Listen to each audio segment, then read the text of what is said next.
in this important commemorative webinar on religious freedom for all. As we know, August 22nd has been declared as the day of commemoration for victims of violence based on religion and belief. So together we are here with a distinguished panel to highlight what this newly introduced commemoration will mean and should mean in bringing together examples and highlights from different corners of the world, domestic and international, about what is going on and what should be done in terms of preventing further violence that targets innocent populations. So I thank all of our panel for joining us this evening, and Sabrina, over to you for moderating. Thank you, Ibrahim. I appreciate that. Good evening, everyone. On behalf of the Rumi Forum and as well as Americans United, I just want to thank you for joining us for tonight's program. This program, Religious Freedom for All, Remembering Victims of Acts of Violence. As Director Ibrahim Anley mentioned, I am Sabrina Dent, and I serve as the Senior Faith Advisor for Americans United for the Separation in Church and State. And we are grateful that you have joined us for tonight's program, given the fact that I know that there are so many other virtual events that are taking place this week, including the DNC. And so we thank you that you found this topic important enough to tune in with us.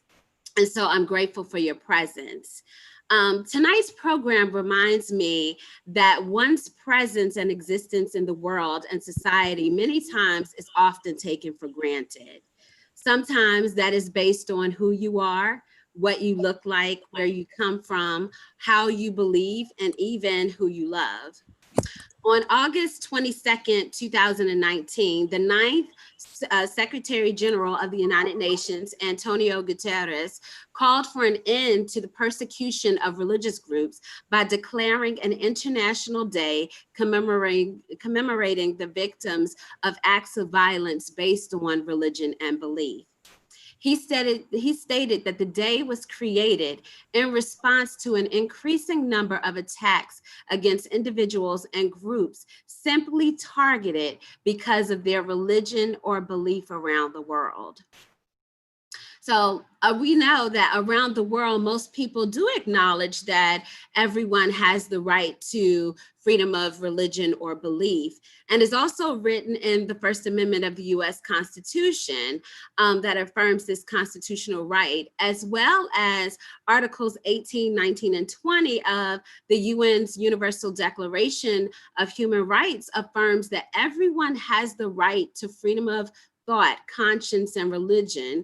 And this includes the freedom to change his or her religion or belief, and either the freedom to do it in alone or in community, in public or in private. And so, yet the realities are that everyday threats of religious violence confront many racial and religious minorities around the globe. That is Muslims, Sikhs, Jews, Hindus, Baha'is, immigrants. That's people that identify with the LGBTQ community, Black Americans, as well as a number of atheists, secular humanists, free thinkers, and many other groups, and even Christian groups in other countries. So tonight you will hear from presenters whose commitment to religious freedom or freedom of religion and belief, as well as human freedom, has been translated from theory and the idea of such to the actual practice in the national and global context. I believe their voices and their advocacy work as religious observers, policy influencers, and thought leaders is critical in highlighting the many ways in which religious communities have been targeted. And as we know from watching the news or engaging on social media, many times this unfortunately comes at the loss of human life. So let me introduce our presenters tonight. We have Richard T Fulton. He is a religious freedom fellow with the Freedom Forum, and he's the former director of the National and Legislative Affairs for the American Jewish Community. We also have Kirsten Lavery. She is the Supervisory Policy Analyst with the United States Commission on International Religious Freedom. And we also have Reverend William H. Lamar IV, the pastor of the historic Metropolitan AME Church in Washington, D.C. And remembering the acts of violence or victims of acts of violence, I want to dedicate this program to all the innocent people, especially children who are impacted by racially and religiously motivated terrorism in America and around the world. I remember Addie Mae Collins, Denise McNair, Carol Robertson, Cynthia Wesley, the 4 Black girls who were killed in the 16th Street Baptist Church in Birmingham, Alabama on September 15th, 1963. I remember 9-year-old Sophie Hirscher, whose synagogue, Congregation B'nai Israel in Sacramento, California, was one of 3 that were burned down by 2 white supremacists on June 8, 1999. I also remember Babir Singh Sodhi, a Sikh American who was murdered in the aftermath of 9/11 in Mesa, Arizona, as well as the countless names of victims of religious persecution in Turkey, Pakistan, Korea, Yemen, on the continent of Africa, and even in the Caribbean. So with that, I would like to introduce our first presenter of the evening, who will reflect on his experiences and his community's experiences about religious freedom and acts of violence. So I introduce Richard Fulton.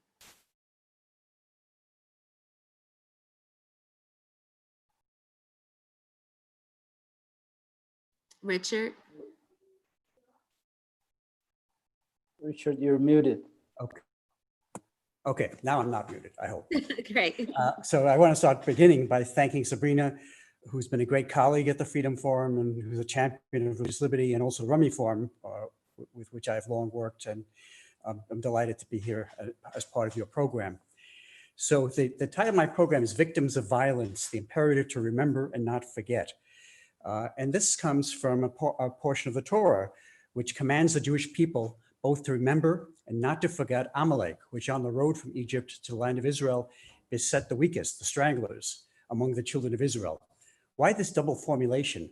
Why is it not enough to say, remember or don't forget? So Rabbi Asher Brander refers us to the Talmud, which says of this passage, remember, zachor. Am I to say this means only with the mind? When the text says you shall not forget, the injunction against mental forgetfulness is already given. What then does remember mean? This must mean by utterance. In other words, there's an imperative to give voice to these memories, to which I would add, so we may act upon them. And that is the exercise in which we are involved today. Just last week, we marked the 3rd anniversary of the now infamous white supremacist and neo-Nazi rally in Charlottesville, Virginia, in which Americans were confronted by the spectacle of a march in an American city in which white nationalists, neo-Nazis, and the Ku Klux Klan chanted, blood and soil, and Jews will not replace us, along with other displays of hatred, accompanied by acts of violence that culminated in the murder of a young woman by an extremist who plunged his car into a group of peaceful counter-demonstrators.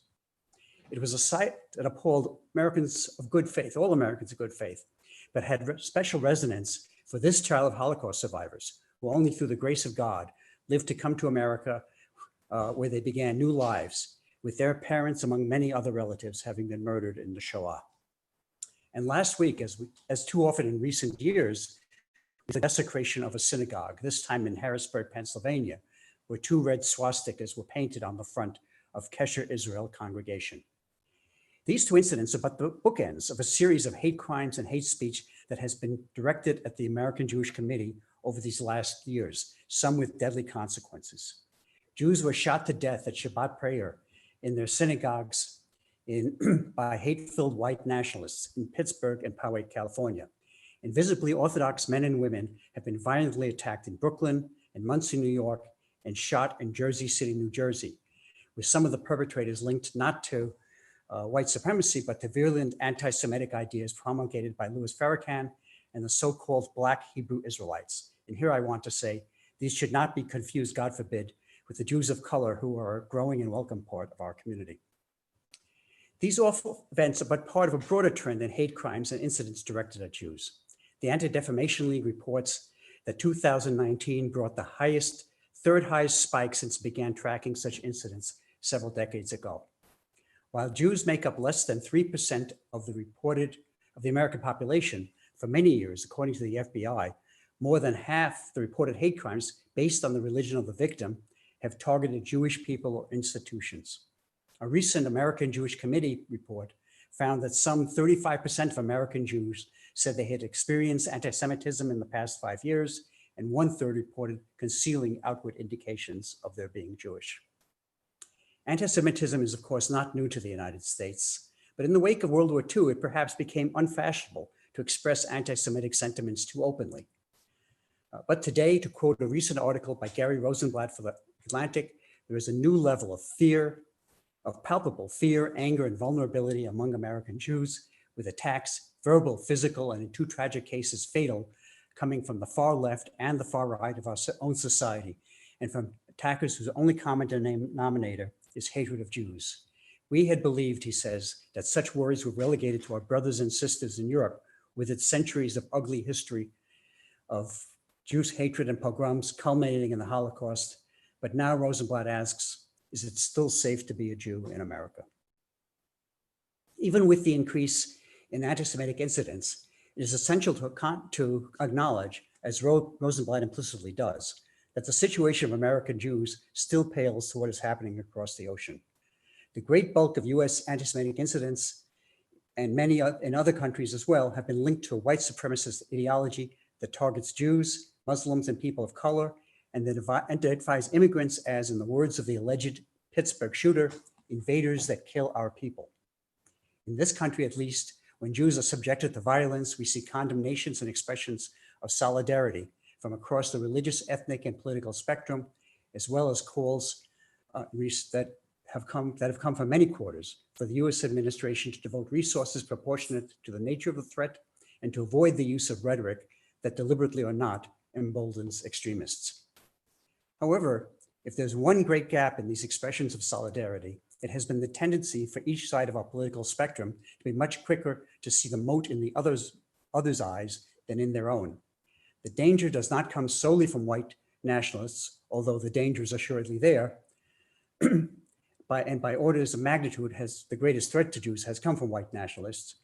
But there are also still acolytes of Louis Farrakhan, aforementioned Black Hebrew Israelites, and violent Islamist extremists who in Europe have carried out attacks against Jews and against Jewish institutions. And it is important that Jewish advocates and our friends be on guard against such attacks taking place in the United States. And there's an unmistakable intersection of anti-Semitism with anti-Israel activity, both on college campuses among some, but certainly not all, social justice advocates with whose causes many in the Jewish community have long identified and with whom they have long allied. So the command to remember, to which I alluded earlier, bears with it an imperative also to act, to take the lessons of the past to build a better future, one in which we coexist with our differences without fear of violence or harassment. The Constitution, the law, the courts are essential parts of how we must respond. Moreover, in addition to maintaining a legal structure that respects religious belief and practice, even as it attends to other important interests, it is also essential that we see a coming together of national leaders and the broader society to reject hate and bigotry, whoever the target, and rejection of stereotyping and discrimination when the actions of one individual group are attributed to entire faith communities. There are other things to be done beyond the legal regime or societal responses to and condemnation of hate and violence. First, there is the need for education. Education as to the principles of religious liberty and respect for diversity, beginning in elementary school or continuing through adult life. Second, book learning is not enough. Many Americans have never met a Muslim or a Jew. There is no replacement for the encounter with people of diverse learn of the common humanity and values that they share to build relationships and to join together in common cause. There's of course much more that could be said, but I think I'm out of time. But you know, just to say how urgent it is for us to recognize both the harm, but also the great assets that this country has that enable us to corral our resources to respond to this kind of hate and violence. Thank you. Thank you, Richard. We appreciate your reflections and also the reminder of historical events that continue to impact communities today. Also how the events of Charlottesville played a critical role in the current moment of what is happening in the public square. And so we need not forget that, but also the call to have us come together, for national leaders to come together and address this issue. And I like the fact that you shared that religious literacy is of critical importance in these discussions as well. So thank you for sharing. So our next presenter that will share with us is Kirsten Lavery with USERF. Great, thank you, Sabrina. And thank you to Rumi Forum as well for inviting me to speak today. I'm really honored to be able to talk a little bit about the global situation and international religious freedom. So as mentioned, I'm a supervisory policy analyst at the U.S. Commission on International Religious Freedom, or USERF. I'm also the team lead for international law, Africa, and Latin America. So for my remarks today, I'm going to briefly provide an overview of USERF's work and our mandate and share some of our priority countries and issues. And then I'd also like to share 2 projects of the Commission that aim to shine the light on specific individuals that are targeted because of their religion or beliefs.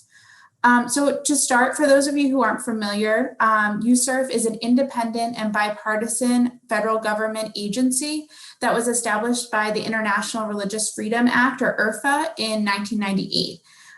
We have 9 bipartisan commissioners that are appointed by both political parties and a professional staff, a nonpartisan staff of around 20, which includes myself. International religious freedom is one of the few places in Congress right now that's truly a bipartisan issue that gets support from both political parties. So USERF is mandated to monitor and report on international religious freedom conditions and provide policy recommendations to Congress and the administration. I think it's important to note that we use international standards in our work.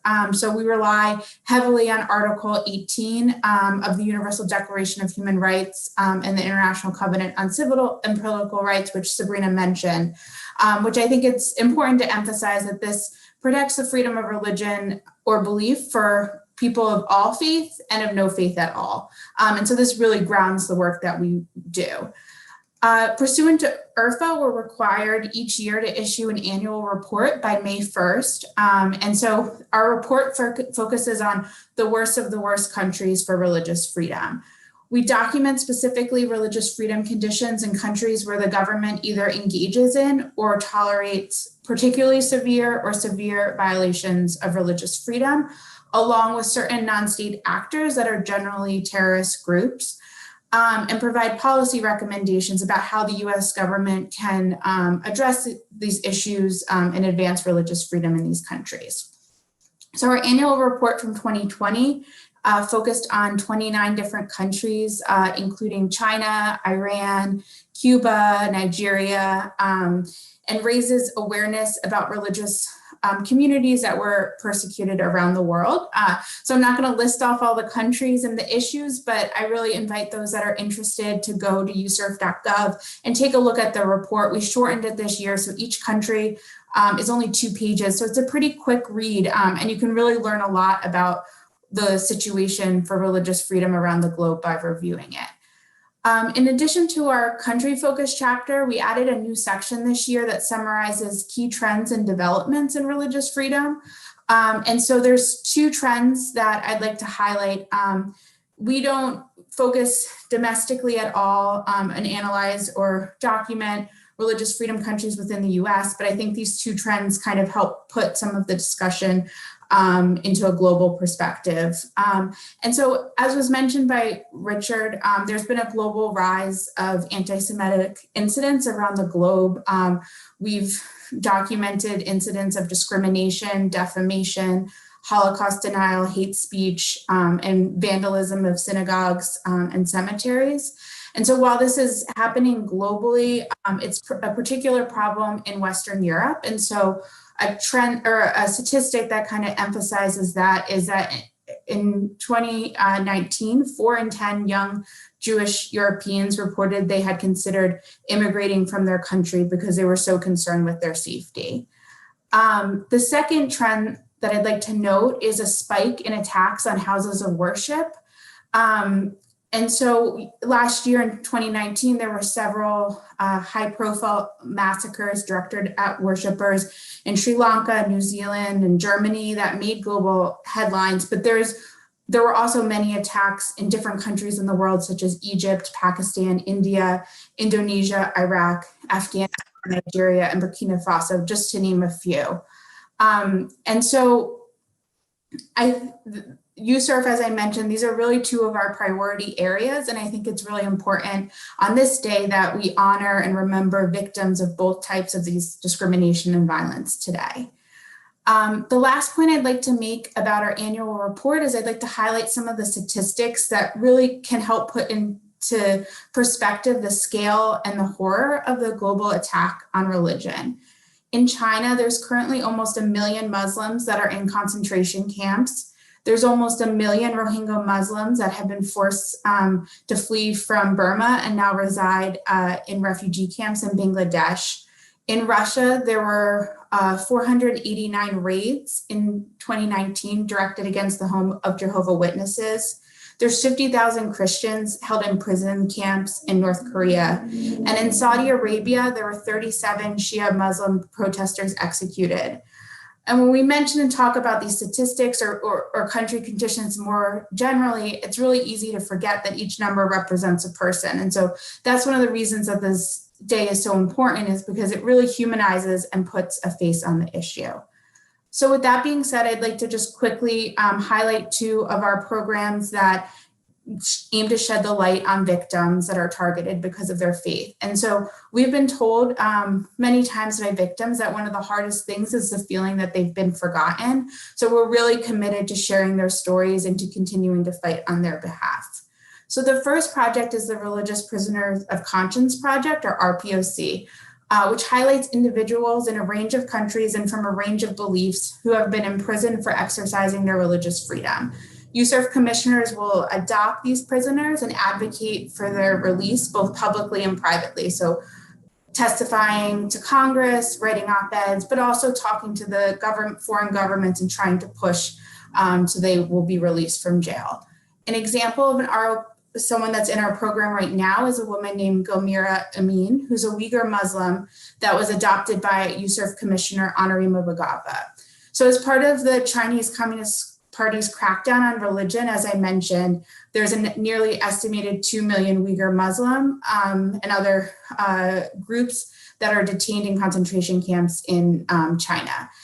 Many of these individuals are sent to these camps for their religious practices, including wearing long beards, refusing alcohol, or other behaviors that authorities deem to be signs of religious extremism, but are actually just central tenets of the Islamic faith. Gulmira was a local government employee at the time of her arrest in 2009, and she's serving a life sentence currently. And so we call for her release and all others detained in China, and I think it's important to honor them here today. The last project is our Freedom of Religion or Belief Victims List, or FoRB Victims List for short. We were mandated to create this in 2016 by the Frank-Wolf Act that amended IRFA. And it's a list of persons who we determine have been imprisoned, detained, disappeared, under house arrest, forced to renounce their faith, or tortured by government or non-state actors. It's individuals that have been targeted by the countries that we report on within our work. And so we launched this in October 2019. And so at this time, we have 600 victims.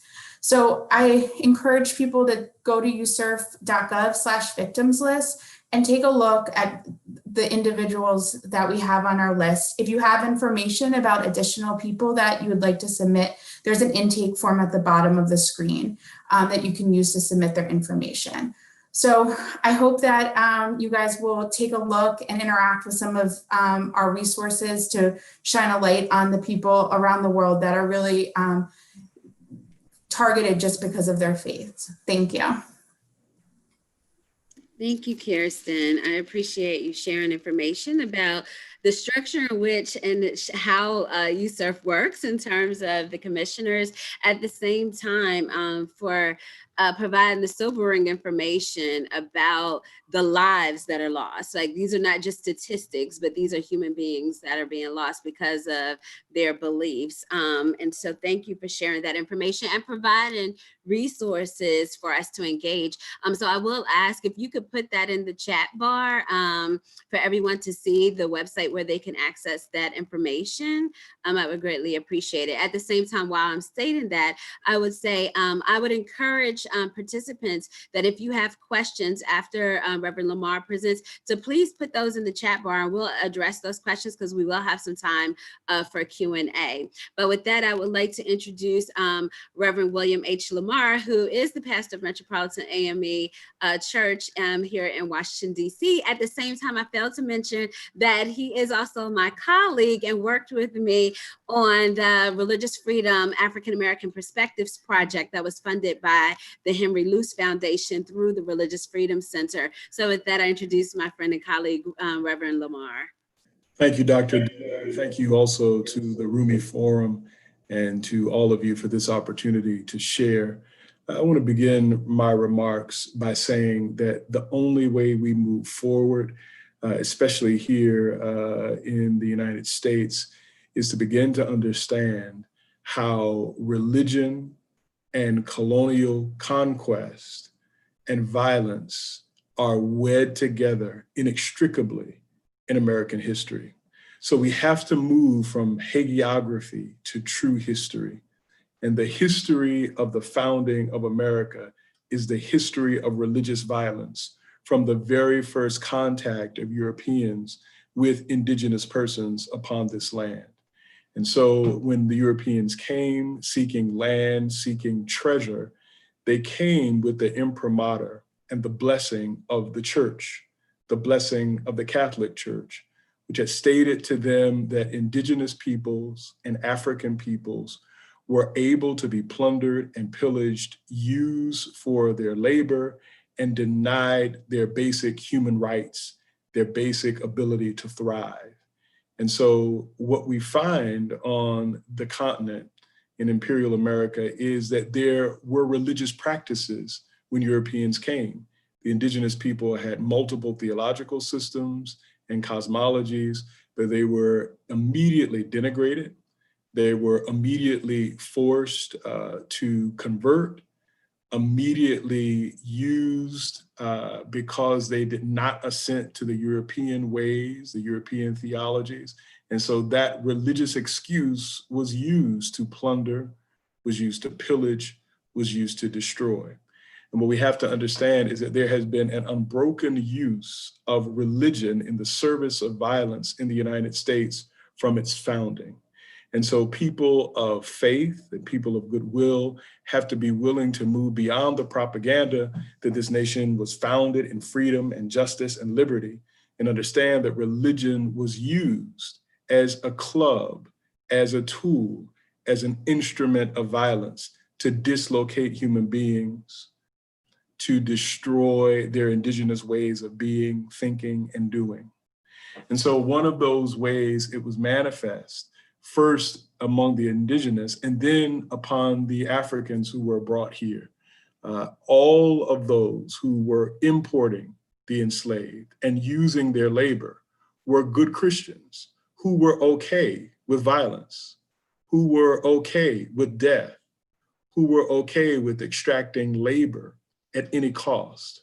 And so I really want to situate my remarks around what happened at Emmanuel African Methodist Episcopal Church in Charleston some 5 years ago, when 9 persons were at worship and a young white supremacist came in and executed all of them in a church where I have worshiped. I met with the pastor, the late Honorable Reverend Clemente Pinckney, in his office in the basement, there where they were slaughtered.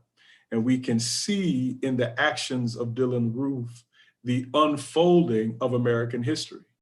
His idea was that these Black people had no right to that space.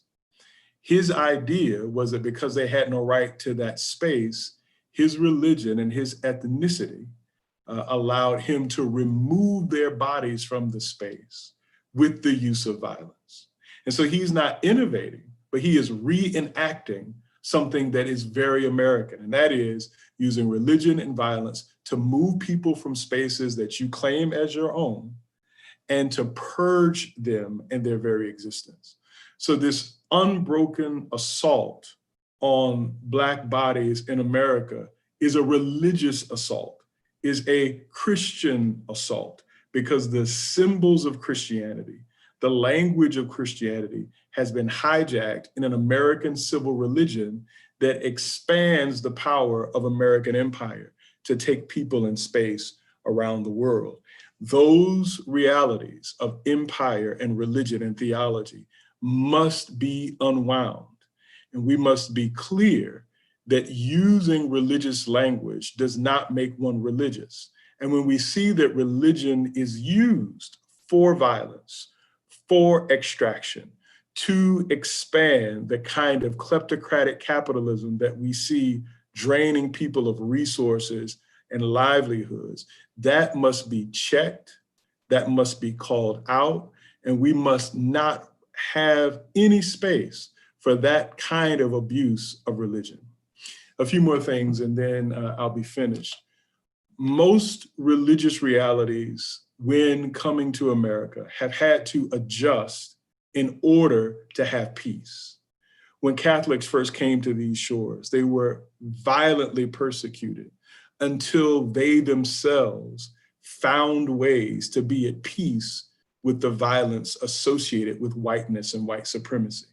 When Jewish populations began to come to America, they were violently persecuted until they found ways theologically and culturally to make peace with whiteness and white supremacy, until they were brought in to the family of whiteness. What must be said is that persons who look like me will never be afforded the privilege of whiteness. And so the assault that we see upon Black bodies in America is religious performance. It is and has been religious performance.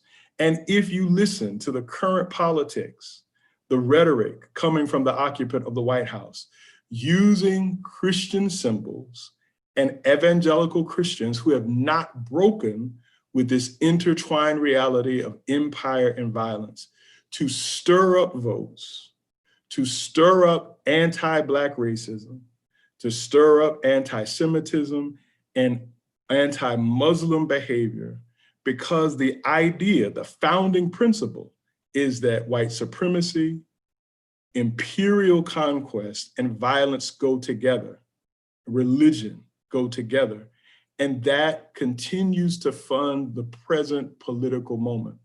And so our way out of this is to acknowledge that we must stop using propaganda to tell the story of this nation. It was not founded in freedom, not founded in equality. It was founded in religious violence. And the way to undo that is to set a table so that all persons, no matter their color or belief, truly can share equitably. It requires an undoing and an unknowing. It requires doing something that has never truly been tried in this space, and that is true brotherhood, sisterhood, and fellowship amongst human beings. And so I end by saying that though our people have had such a difficult sojourn here, because we know what it means to suffer violence in the name of religion, funded by religion, we still believe that there is something possible beyond this moment, but it will require sacrifice of us all. It will require true telling around the history, holding politicians accountable and religious leaders accountable when they use the language of our faith, or when they appropriate ethics from humanist and non-religious communities in order to lift up supremacy and to use, in the words of Isabel Wilkerson, her new work, using religion as a way to build a new system of caste, a new system of social control, where certain religious and racial groups abide at the top and others at the bottom. When we see it, we must call it for what it is. And so I call clearly the religion and those who support the current political administration. This has nothing to do with Christian faith, everything to do with the violence of American empire doing what it must to expand itself. And so I welcome our conversations, and I'm very thankful for the opportunity to have shared.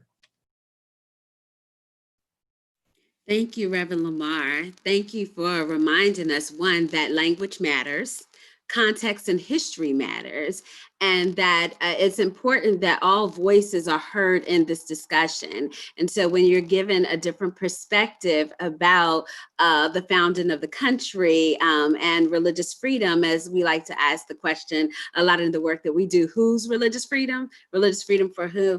That it's important that we reflect on that.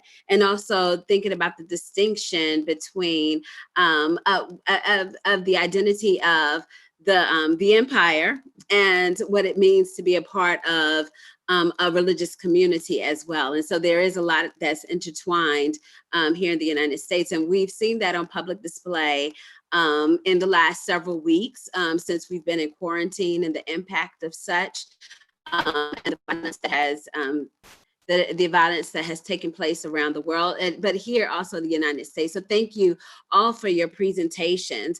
I know that I have questions, and so I'm sure that some of our participants might have questions. And so if you want to put your questions in the chat bar, we'll make sure that we address those. And so one of the things that I want to ask first of Kirsten, you talked about this list, right?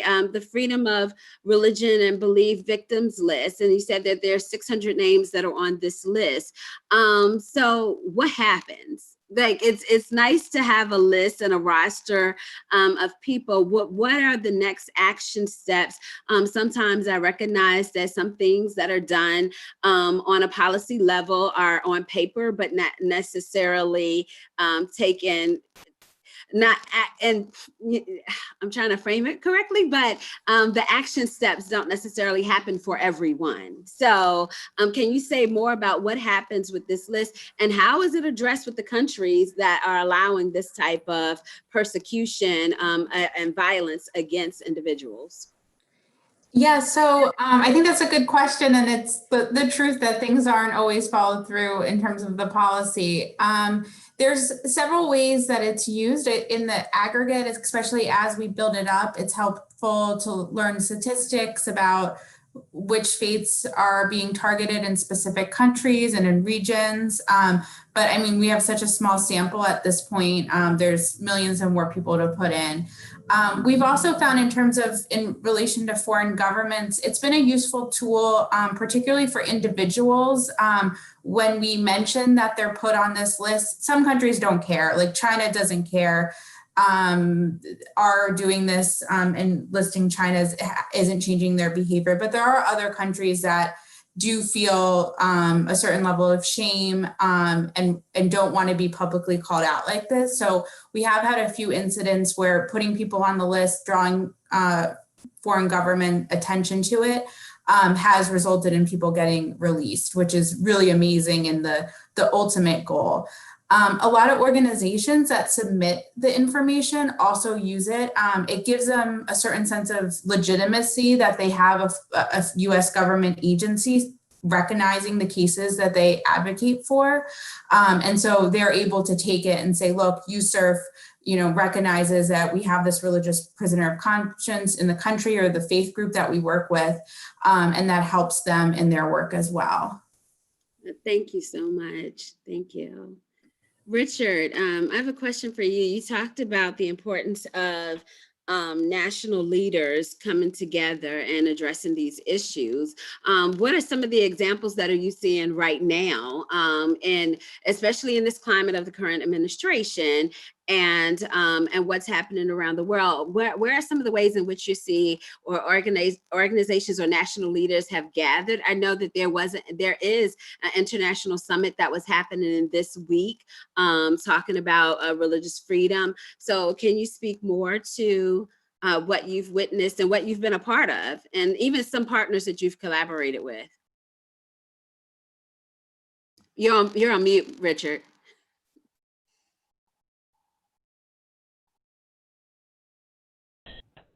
Okay. So it's interesting. Just this afternoon, I was on a call, the G20, which meets periodically in different countries. There's a a faith forum that takes place in advance of each of the G20 conferences. I actually spoke at a faith forum in Buenos Aires 2 years ago about issues of religious accommodation in the workplace. And so that this week, there's a preparatory conference for the Faith Forum, which is itself a preparatory conference, but let's not get into that. In connection with that regional conference, there are breakout sessions, as it were, where a number of folks get together. Just this afternoon, there was a discussion of issues of religion and race. And not surprisingly, some of the same ideas that we've heard from Reverend Lamar play out in those discussions as well. Issues of intersectionality, indigenousness, I'm sure I pronounced that wrong just now, and other complexities that arise from the intersection of faith and race. There's also a discussion group that you and I are both part of, Sabrina, which is brought together by the Baha'is together with Catholic University, that periodically meets to discuss issues in the United States of faith and race. So there are lots of tables at which people are wrestling with these issues with different perspectives, some of whom would challenge some of the ideas we've heard this afternoon, but that's what it's about, is to hear those ideas expressed and to have them discussed and challenged. I think at now political level, I mean, it's very troubling that just this week we saw the president quote QAnon, which is a very troubling association, to say the least, to quote their ideas and to praise as well the winning in the primary of a woman who's associated with the assortment of bigoted ideas. So it's really incumbent upon our leaders to take steps to reject this kind of, even when they see political advantage, to reject these kinds of ideas and to say that they're just not acceptable in our public discourse. So, you know, I think on the other hand, we have the great news of last night, the first nomination of a woman of Indian American and African American origin, nominated to be Vice President of the United States. So it's a complex picture, and we need to come together, as many people of good faith are doing, to try and move forward in a way that recognizes these differences and these complexities of both of American history and where we're going as a nation.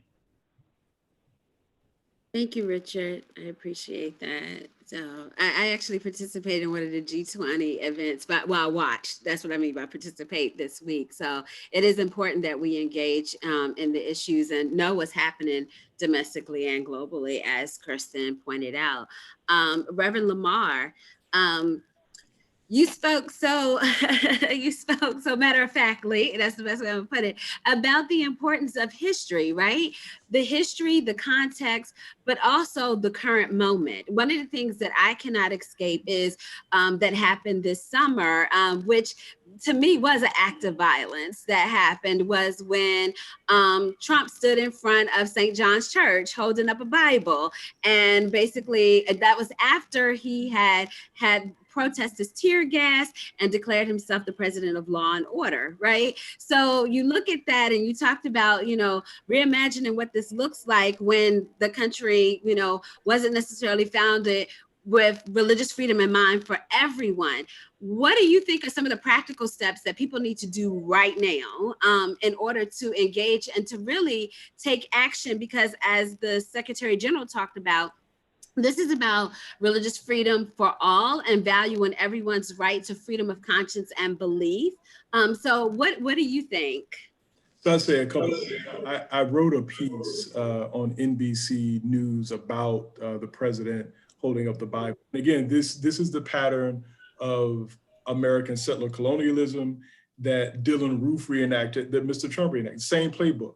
There was in the space around the White House undesirable people, Black people, brown people, people who want to call the nation to redistribution of wealth and a understanding of citizenship being shared by all. And so notice, with a Bible in his hand, he violently cleared space, peaceful protesters cleared space, same way Roof cleared space by liquidating those persons, the same way that Trump's forebears who came to this nation cleared space of indigenous people, held up a Bible, said nothing. But what he is acknowledging is that the religion of America uses Christian signs and symbols to do the violent work of empire. He communicated that quite clearly. Now, let's go to this language of law and order. The Republicans had a great political strategist, great in results, evil morally, Lee Atwater, who was very clear. Ronald Reagan announced his candidacy in Philadelphia, Mississippi, atop the bones of Goodman, Cheney, and Schwerner. And Lee Atwater said in the 80s and 90s when he was doing his work, no longer can you say nigger, nigger, nigger. So you say welfare queen, you say law and order. It is all tied in with race and fear, and they know it. They know it. Lee Atwater, you look up the quote, it is a direct quote. I have no tolerance for sugarcoating. I have no tolerance in passing on propaganda as history. Let's be clear about what this is. And then let us remove any politician who uses that kind of rhetoric to lift herself or himself up politically and to gain power. What is possible is with intense pressure, and I'll say this and I'll stop. The United States has never done anything moral without being pressured. So what we saw as civil rights legislation, it didn't happen because the people wanted to do what was right. It happened because hordes of people, thousands and millions, organized and pressed the government to do what was right. What we need to understand is if we want to see a different result here and abroad, it will take pressure. These people do not understand appeals to conscience or morality. They're in the game of power, and we must organize to press them to do what is right. Let me say this and I'll stop. The present coronavirus, I don't think anybody here would dispute me. You may dispute me on degrees, but not on the trajectory of what I'm going to say. When it was discovered who the coronavirus was killing, you immediately saw the government back away from being serious about its eradication. Because I would also say, and if you look at the jurisprudence of the Supreme Court and some of the laws in America in the last century and the century before, there is a policy around eugenics. There's a policy around getting rid of undesirable people, not providing the healthcare, the education, the things that are necessary for their thriving. It is eugenics by another name. And so those of us of faith and character who believe in ethics need to understand that we have to come together across lines to pressure the government to treat human beings as human beings. Malcolm X said that, hey, if I were a citizen, you would not need to pass extra legislation for me to vote, for me to go to school.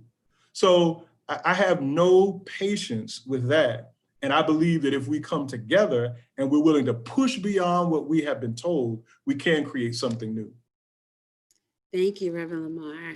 There is a question in the chat bar for you, and I will come to that question. But first, I want to, there was a question that was posed, and I think this one is for you, Kirsten. The question is, do you work with Amnesty International on these issues? Yeah, we do. Amnesty International is one of a few human rights organizations that provide us with information along with various religious groups. And so we definitely collaborate with them quite a bit. Thank you. Is it the question that was posed to you, Reverend Lamar, was in response to religious assimilation into whiteness in the United States. What would you say about this in relation to Ibram Kendi's concept of taking a step beyond to anti-racism? I appreciate the question. And I think, again, Ibram Kendi's work is mostly for white persons to understand racism and to join people like me and my forebears who have always done the work of anti-racism. And so I think what is necessary then is to notice where we are being pulled. So it's a very seductive game. Once I learned that there were different kinds of theology, there was nuance, I realized that just because somebody was calling the name of God did not mean that they meant good for me. So once I learned the difference between Jerry Falwell and Jeremiah Wright, once I learned the difference between people who were about liberation for all and people who used gospel proclamation to buoy a conservative notion of those who by right or by blood ought rule. And I'm going to come back to this. Let's think about the intellectual genealogy of conservatism. It comes from Burke. And Burke's contention, once the royal houses of Europe were falling down, was that some groups were by right chosen to rule. That is conservative ideology, that some groups are chosen by right, by birth, to rule. So what Kendi really is doing in his work, if you ask me, in my reading of it, a cursory reading, is to say to us that we have to understand that trajectory in American history, to dismantle it, such that it is not enough. Let me give you a very common kind of middle-class bourgeois, white and black way of solving the problem of race. That is to convene around a table, well-meaning middle-class black folks and white folks, and you come to my wine tasting party and I come to yours. It's completely insufficient. What are we doing for the masses of people who are being stripped of their humanity, stripped of their economic livelihood? So it is not enough to condemn people for racist jokes. It is not enough to have 5 black people in your neighborhood or 2 black people who go to your college. It is to dismantle every system that has fed racial regress in America. And that's the banking institutions, religious institutions, insurance companies, corporations, all built on an infrastructure of white supremacy. Tell me how fair it is that my great-grandfather fights in World War I, does not get a bonus, does not get any kind of help from the government, but white soldiers coming back in World War II, they got money from the federal government to back their mortgages. They were able to build wealth, borrow money, but people of African descent were cut out. The New Deal cut out domestic workers, agricultural workers, systematically cut out. This has to not just be studied, but repaired. That's where reparations comes in if we are serious about this kind of work. And that's where naming seriously where white supremacy still funds and fuels our politics and economics and undoing that. I think that's what's helpful about Kendi's work. Thank you, Reverend Lamar. I appreciate that. Again, feel free to add your questions to the chat bar if you have any additional questions. One of the things that I want to mention, since you spoke on that note, as well as our other presenters, in the work that we do at Americans United, we have a commitment to protecting religious freedom through religion, the separation of religion and government. And that's religious freedom for all, for believers, non-believers, for those. So it's important that we continue to speak to that. But one of the things that we have, and I offer this as a resource is that on September the 14th and the 15th, Americans United will be hosting a National Advocacy Summit. And the reason why I share this information is because we talk about the action steps that need to happen. And so that conference will allow for you to engage in plenary sessions as well as workshops to learn more about things that you can do to address issues that are happening in your community that impacts people of color, whether they're racial and religious minorities.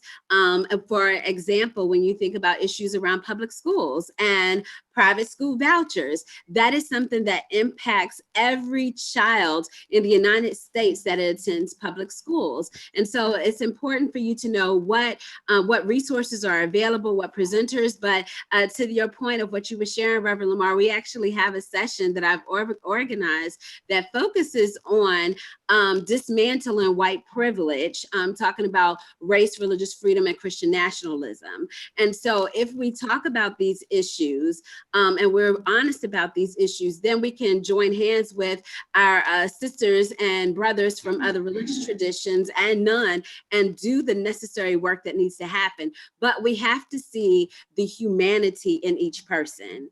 And so I go back to the points that were raised by Richard and talking about, understanding religious literacy and really engaging in that and having a healthy sense of curiosity. That is so important. But also to go back to what Kirsten shared, I can't get away from the fact that although these reports state statistics that these are human beings, these are family members that were lost, these are generations that are lost. And so we need to think about it in terms of the human aspect and what happens to humanity when we don't speak up, when we don't stand up, when we don't take action, and when we don't engage in truth telling, because that is so important. Richard, did you have something that you wanted to share? Yeah, I just wanted to say that I think this history of religious freedom in the United States, which is an evolving story, as is everything. The civil rights, treatment of minorities in this country, doing away with the structures of racism, they're all evolving stories. And part of the evolving story for the Jewish community in the United States is, and one of the reasons why this was for the Jews that came here at the turn of the 20th century, this was the Golden Medina, the Golden Land, is because unlike Europe, there was no particular national identity. I consider it was a white identity, but there wasn't a national identity in what you had in Europe, where one had to be associated with a particular nationality in order to be regarded as American. And more than that, even though there was anti-Semitism, and at one point prayers were being read in the schools, and you had all these other problems, which were a lack of separation of church and state. Nevertheless, there was the groundwork that was set for church and state to become increasingly separated, and for a minority of faith to come to this country and be able, with all the prejudice and disadvantages that they face, nevertheless be able to become part of a larger society, because the groundwork was laid for that in terms of the ideas behind the founding of the country, if not its reality. And let me just say, with respect to the Reverend's very, I think, urgent and important argument, that the ideas of equality, which were only ideas at the founding of this country, and the country fell woefully short in terms of realizing those ideals, having those ideals be part of our founding documents, be part of the Constitution, be part of the Bill of Rights, set the framework for now, 2 centuries later, for us to be working to move towards a better, more perfect union. So there's immense failings in terms of the United States not having lived up to its founding myths, as it were, and yet those founding myths are the ground within which one can operate and look to as a resource and as a basis in order to make this a better society for all of us. And so I think that even as we also talk about separation of church and state, those that we shouldn't give up on those ideas. We should appeal to them and build on them, especially if we want to persuade people that they ought to be on the side of social justice and move forward. And I completely agree, but I offer no gratitude to those who proffered ideas and did not practice them because we've been brutalized on that altar. So I hear you, there's work to do, but there was no true intent from those persons to live that out And most historians have offered them shelter by saying they were people of their times. There were people in the time who wrote about how evil, how awful it was, and they did not heed them. So offer them no gratitude and say that these are values written in the universe by many people in many cultures thousands of years before the founding of America. And we do have work to do. I agree with Reverend Lamar. There's a lot more work that needs to be done for generations to come as well. And I know that we won't solve all the issues by this one conversation or even the next, but if we all are committed to taking action steps, then we can do so. Abraham, since I have you here, I would love for you to share just a little bit more about the Rumi Forum for those that are joined with us that don't know about the work of the Rumi Forum and what you all are doing. If you could please share that. Thank you, Sabrina. I appreciate the opportunity. Rumi Forum has been established in 1999 with a commitment to advancing culture of peace through interfaith dialogue and intercultural understanding. With that commitment, it first reached out to communities of monotheistic backgrounds, and later on has been expanding this outreach to different faith groups. As of now, Rumi Forum has a religious literacy program that brings together community-level engagement. Next month, we are launching our scriptural reasoning program, which will be a Quran, Old Testament, and New Testament study. We are also working on an interfaith leadership forum, and which will be announced soon, that will bring together DMV area leaders, whoever have any interest or stake in interfaith engagement, given their personal interest or professional background. And Rumi Forum has an outreach in the surrounding states as a large network of like-minded institutions that it collaborates with, and it's part of the National Alliance for Shared Values. So I typed our website into the chat box for further details and announcements. Please do visit our website and subscribe. Thank you. Thank you so much for sharing, Abraham. And I want to thank all of you who have joined us tonight. I want to especially thank our presenters, Reverend William H. Lamar IV, Richard Fulton, and Kirsten Lavery for your presentations and for giving us insight as to why it's important for us to remember victims of acts of violence around the world. And so although we are recognizing this day today, remember that August 22nd is the actual day. And so I think it's important that if we all could just take a moment that day and just remember that there are more than the names that are on the FoRB list. There's 600, but there are hundreds of thousands, if not in some cases probably more, that have been impacted by acts of violence. When you think about all the genocides that have happened, when you think about the enslavement of Africans, those that were lost in the seas and those that were on plantations, when you think about those that were lost in the Holocaust, again, we're talking about generations of people and family members. And so it's important for us not to forget those that we know their names and even those that we don't. And so with that, I just want to say again, thank you for joining us this evening. I want to again thank the Rumi Forum for hosting this very important conversation. And I want to thank my colleagues at the Freedom Forum and also from Americans United for supporting us and doing this work. So I wish you all a great evening and thank you. Thank you.